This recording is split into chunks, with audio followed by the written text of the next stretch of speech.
AP deputy CM Pawan Kalyan గారు 2019 నుంచి 24 వరకు చంద్రబాబు నాయుడుకు సపోర్టుగా జగన్మోహన్ రెడ్డి గారి మీద ఈర్ష్యతోటి లేనిపోని మాటలు మాట్లాడి కల్పితాలు సృష్టించి సినిమాలో గనక ఒక పాత్రలు సృష్టించినట్టు జగన్మోహన్ రెడ్డి గారి మీద నువ్వు సృష్టించింది గుర్తు చేయమంటారా? సుగాలి ప్రీతి కేసు.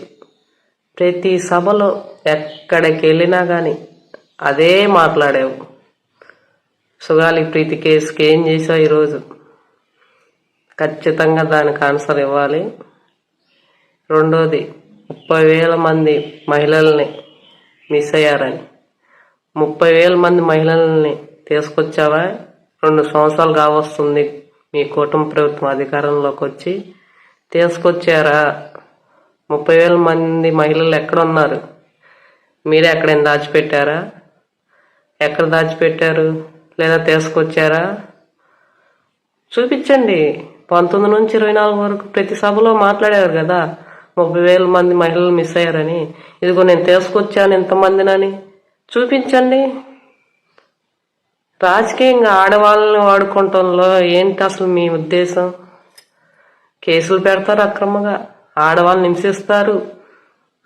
మీ ఎమ్మెల్యేలు కానీ, మీ కూటమి ఎమ్మెల్యేలు కానీ, ఎంపీలు మొత్తం ఆడవాళ్ళ మీద అత్యాచారాలు చేస్తారు. ఆడవాళ్ళని ఎలా ఉపయోగించుకుంటారా మీరు? జగన్మోహన్ రెడ్డి గారు 50% ఆడవాళ్ళకి పదవులు గౌరవంగా పదవులు ఇచ్చి వాళ్ళు గౌరవిస్తుంటే, ముందుకు తీసుకొస్తుంటే ఆడవాళ్ళని మీరు మాత్రం రాజకీయంగా వాడుకొని ఈరోజు భ్రష్టు పట్టిస్తున్నారు.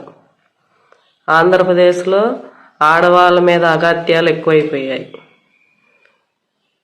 హింసిస్తున్నారు మానసికంగా. మాట్లాడే వాళ్ళు లేరు, లేదా మాట్లాడే వాళ్ళు మాలాంటి కార్యకర్తల మీద అక్రమ కేసులు పెట్టాలని చూసినా దేనికోసమైనా మా ప్రాణాలు పోయినా కానీ ఖచ్చితంగా దీని మీద పోరాటం చేస్తాం.